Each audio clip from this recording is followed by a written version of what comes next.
Ever think there's something wrong with you because every time you meet new people you feel drained, your hands shake a little, and all you want is to escape the party and go home? The truth is, nothing's wrong at all. That's actually premium software your brain installed millions of years ago to keep you safe in the tribe. Back then, being cast out meant no food, no protection, no survival. So that flutter in your stomach before a party? That's your ancestors' DNA whispering, "Hey, connect this matters." And guess what? That guy who looks totally confident in the meeting? He's nervous too. That girl who talks like it's second nature? Same story. The only difference is they understand the feeling and know how to use it as fuel. So from now on, stop seeing social anxiety as the enemy. It's a signal that what you're doing is meaningful. And in this video, I'll show you exactly how to turn that signal into real power. Oh, and if this hits home for you, make sure to like, share, and subscribe. That way, the next time your brain goes into alert mode, you'll already have the tools to handle it. Chapter 1. Wait, why is social anxiety actually normal? You know that feeling when you walk into a new class, haven't even sat down yet, and your heart's already pounding like a drum while your hands feel like you just washed them but forgot to dry? People call that social anxiety, and a lot of folks think it's some kind of mental illness. But really, it's more like a built-in alarm system your brain installed back in prehistoric times. Back then, survival meant sticking with a group. If you did something that got you kicked out, nobody was sharing the roasted meat with you anymore. And roasted meat was everything. So your brain came up with a clever trick. Whenever you were about to meet other people, it blasted the alarm, made you jittery, sweaty, hyper-aware so you'd pay attention and not mess up. In other words, social anxiety isn't weakness, it's proof you've got an ancient security system still running. Think of it like the fire alarm at school. Sure, it's loud and annoying, but the whole point is to keep you safe. So next time your heart races before a social event, remember, it's not an enemy. It's just an overeager old security guard in your brain, still convinced you're living in a Stone Age tribe instead of heading to a company party. Chapter 2. Understanding the loop in your head. Psychologists have found something interesting. Social anxiety usually isn't about you lacking skills. It's about getting stuck in a mental loop. It runs like a machine on autopilot, and the kicker is you trained your brain to run it. It starts with self-judgment. Crap, I must have said something stupid. That's why they laughed at me. That thought immediately drags all the spotlight inward. Is my heart racing? Wait, not yet. Oh no, it's pounding now. Are my hands shaking? Once you start obsessively scanning yourself, you panic and reach for safety behaviors, avoiding eye contact, forcing an awkward smile, speaking less just to get it over with. And when you do that, your brain goes, "See? I knew it. Danger confirmed." Classic psychological models like Clark and Wells or Rappi and Heimberg describe this exact cycle. Anxiety feeding itself through repetition. Breaking the loop doesn't need to be complicated. Try this simple exercise after each social interaction. Column 1. What was I thinking about myself? Column 2. Where was my attention focused? Column 3. What safety trick did I use to avoid discomfort? When you map it out like this, you start to see something surprising. A lot of those fears were just illusions your mind created. Chapter 3. Build your social muscles. Ever tried lifting weights? On day 1, even a 10-pound dumbbell feels shaky, but after some time, your arms slowly get stronger. Social skills work the exact same way, except instead of dumbbells, you train with tiny social actions. When I say social skills are like muscles, I'm not joking. Science agrees. Communication isn't some fixed talent you're born with. It's a trainable skill, and if you don't use it, it gets weak. Therapists who do social skills training recommend starting with small reps. Hold eye contact for a moment, ask one follow-up question, reflect back part of what the other person said. Then repeat over and over in safe environments. These little reps are the bricks that build your social muscle. Key thing to remember: You can't expect to bench press a confident TED Talk speech on day one. Push too hard, too fast, and you'll burn out or even regress. Just like muscles need rest days, your mind needs space too. You can't demand peak performance 24/7. So here's a mini routine. Aim for 1-3 reps a day. Look someone in the eye for 2-3 seconds.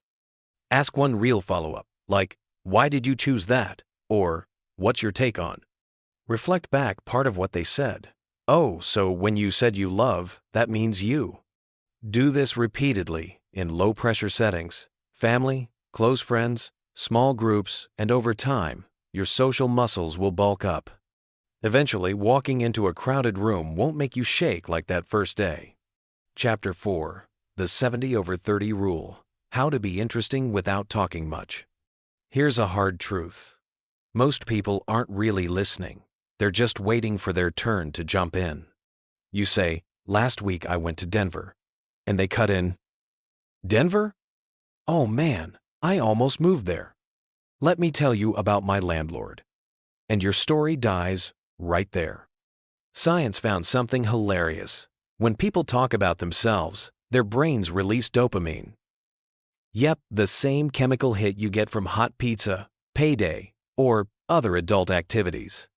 Which means, if you're a good listener, you're basically a free happiness dealer. That's where the 70/30 rule comes in. You talk 30%, you listen 70%. But it's got to be real listening, not the fake, yeah, totally kind. Real listening is noticing when their voice speeds up from excitement, when their shoulders slump from sadness, which words they emphasize. Those tiny details, pure gold. Apply 70/30 and you'll instantly outrun 90% of people at building connections. Why? Because while everyone else is scrambling for their turn to speak, you're making the other person feel like the most fascinating character in the room without even trying that hard. Chapter 5. Curiosity as a superpower. Imagine every person you meet is like a 1,000-page book. The problem? Most of us glance at the cover, skim the blurb, then toss it aside, and we miss an entire world inside.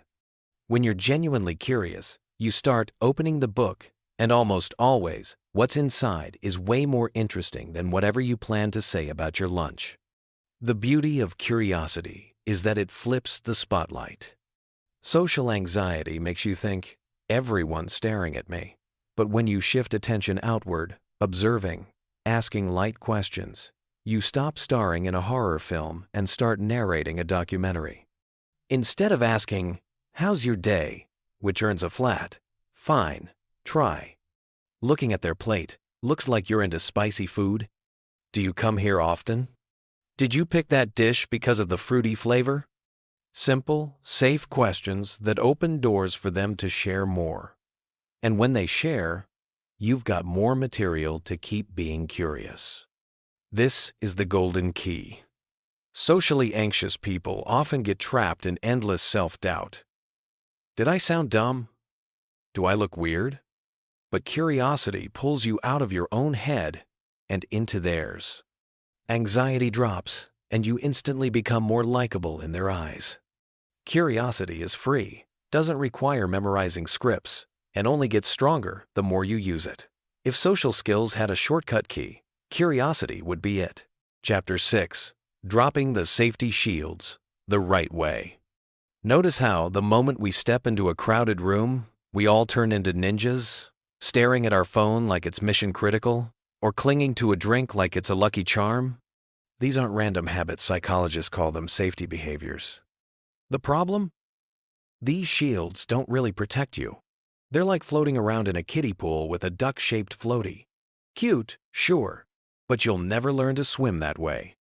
Research shows just facing your fear isn't enough. You also have to gradually ditch the shields. That's when your brain finally learns, oh, I don't need to hide behind my phone. I can survive without it. Here's a super simple tip. Next time, pick one shield to drop. For example, instead of gripping your phone all night, put it away. Before you start, rate your anxiety from 1 to 10. After the event, rate it again. You'll likely find nothing catastrophic happened, It was just your brain overhyping the threat. And when you ditch the shield, something cool happens. People notice you're actually present. They usually engage with you more. Not one person in that room is counting how many times you checked Instagram. Chapter 7. The Chameleon Effect. Subtle syncing to build rapport. Ever notice how, when you're chatting with a close friend, you both kind of sync up unconsciously? They talk faster, you speed up too. They lean back in their chair. A few minutes later, you've leaned back as well. That's what psychology calls the chameleon effect. The human brain loves the feeling of, this person is like me. When someone senses your rhythm, posture, or energy matching theirs even slightly, they're more likely to trust you and feel you click. For example, say you're talking to someone calm and soft-spoken. If you jump in with the energy of a New Year's Eve TV host, they'll probably feel overwhelmed. But if you dial yourself down a notch, they'll feel comfortable. On the flip side, if you're chatting with someone hyped up, telling a basketball story with arms flying everywhere, you can raise your own energy just a bit to match the vibe. Not copycat, just add about 10%. Think of it like adjusting the volume on Spotify. If they're playing acoustic indie, you don't blast EDM at max volume. But if they're on a hip-hop banger, you nudge your volume up to match the track. Chapter 8. Comparison Surgery. How to Smash Self-Doubt. Comparison is automatic. You hear someone tell a great story and your brain instantly whispers, damn, they're way better than me. Cue social anxiety barging in and hogging all the spotlight. Psychologists point out an important difference here. This is called ability comparison, judging someone's talent against yours. It usually just shrinks you down. But if you flip it into opinion comparison, looking at how they do things instead of whether they're better, you turn jealousy into a free workshop. Instead of, he's such a good speaker, I must be boring, ask yourself, how's he using pacing and eye contact? Is there a trick I can borrow? Suddenly, you're not a nervous audience member. You're a secret student, taking notes to level up. Or picture walking into a room full of wealthy, confident people laughing like they're auditioning for Hollywood. Your brain screams, I've got nothing to say. If you stick with ability comparison, you freeze. But if you switch to method comparison, you'll start asking, how did she open that story? How's he using humor to break the ice? Now, the room becomes a free social laboratory. It's just like the gym. If you stare at the guy benching 200 pounds and think, I'm weak, you'll quit. But if you watch and think, oh, that's a new form, I'll try a lighter version, suddenly the workout becomes progress. Ability comparison digs the hole of insecurity deeper. Method comparison turns skilled people into free teachers. And truth is, everyone's always learning from each other. It's just whether you choose to torture yourself or treat it like an opportunity. Chapter 9. Vulnerability and Building Trust. In movies, the cool character wears a leather jacket, stays silent, drops 2 mysterious lines, then disappears. They're flawless, untouchable. In real life, that formula crashes and burns. The fastest way to build trust isn't showing off perfection. It's daring to show a small scratch. This is called vulnerability. Not the over-the-top kind where you confess, I've been terrified of abandonment since I was 12 at a cocktail party. That's too much. I mean tiny cracks. Strategic vulnerability. Safe little admissions that signal, hey, I'm human too. Example. At a fancy networking event, everyone's swirling wine like pros. You laugh and say, honestly, this is the first time I've held a wine glass without knowing how to swirl it properly. Boom, at least 3 people will laugh, and you've just built a natural bridge. Or at your first big conference, you could say, I'm not super used to big crowds yet, so if I go quiet, just know that's normal for me. Instead of seeing you as awkward, people see you as real and surprisingly likable. When you drop a little, I'm a bit clumsy too, you give others permission to relax and share their real selves. And that shared psychological safety is what actually builds trust. Chapter 10. Boosting Emotions to Broaden and Build. Your brain has a neat trick. When you're in a good mood, it literally widens your perspective and opens up more runways for action. Psychologists call this the broaden and build theory. Positive emotions don't just make you happier, they make you more creative, more relaxed in conversation, and way better at building social connections. Picture walking into a party right after fighting with your neighbor. Suddenly everyone looks irritating. But walk in after listening to a hype song that makes you want to dance on your chair. You carry main character energy. Same room, totally different experience. Quick hack. Before an event, take 2 minutes to prime your emotions. Write down 3 things you're grateful for today, or blast that one guilty pleasure track that makes you grin like an idiot. That's enough to flip your brain into open mode instead of defense mode. When you show up with positive energy, conversations flow easier, and people find you easier to approach. Sometimes your vibe speaks for you before you say a word. Chapter 11. The Question Funnel and Memory Palace. Talking to strangers can feel like standing in front of a locked door. You don't know which button opens it, so you either go silent or ask one random question that fizzles out. That's where the question funnel saves you. Instead of trying to craft one deep question, just start broad and simple. Do you come here often? Is this your first time ordering that dish? What do you usually do on weekends to relax? These are like tossing a pebble into water. The ripples spread naturally. Once they answer, drop down a level. Ask about choices or opinions. Do you like this place more for the food or the chill vibe? Or, out of the games you play, which one keeps you hooked the longest? That gets you past surface facts and into reasons. Finally, guide it toward feelings. What's the most fun part of that game for you? Seen any movies lately that made you laugh out loud? When you bake, what's the moment that excites you most? This is where real connection happens, because humans bond deepest when we share emotions. And to make sure you don't ask the same stale questions next time, use the memory palace trick. Imagine your mind as a house. Place details about people in different rooms. The girl who loves baking? Put her in the kitchen. The guy obsessed with PS5? Stick him in the living room with a big TV. Next time you walk through that house, you'll instantly recall what makes them unique.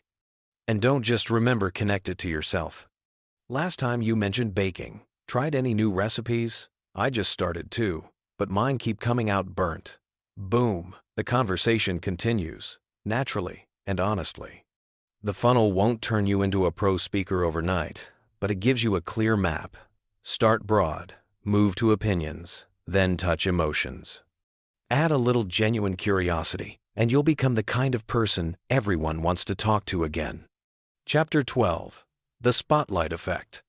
You know that feeling when you walk into a room convinced every pair of eyes is locked on you like you're suddenly on Broadway starring an awkward human holding a drink? Bad news, your brain is tricking you. Good news, nobody actually cares that much. Psychologists call this the spotlight effect. Research shows we massively overestimate how much people notice us. You think 90% of the room spotted your wrinkled shirt reality check. Maybe 10% noticed, and 9% of them forgot 30 seconds later. Truth is, everyone's busy worrying about their own spotlight. That guy's panicking about spinach in his teeth. Someone else is stressing about their upcoming presentation. In real life, each person is walking around holding a tiny flashlight pointed only at themselves. So what do? Instead of trying to turn off the spotlight, change roles. Imagine you're just an extra in the scene nobody's watching. Your only job is to enjoy the experience. The pressure drops instantly. Here's a simple hack. When you catch yourself thinking, everyone must be judging me, flip it around. Do I even remember 3 details about the people I met yesterday? 99% of the time, no. And if you don't remember others' small flaws, they're not remembering yours either. Conclusion. You don't need to erase social anxiety to become good at connecting. What you need are the right levers. Shift the spotlight outward instead of inward. Gradually drop those safety shields. Build your reps with small social exercises. And use tools that psychology has already proven. Do that, and social anxiety stops being a roadblock. It becomes a helpful co-pilot, reminding you this moment matters and that you're fully alive inside it. If these ideas hit home, hit that like button, share this video with a friend, and subscribe to Simple Sam so we can keep learning how to live simpler, braver, and more confident together. See ya.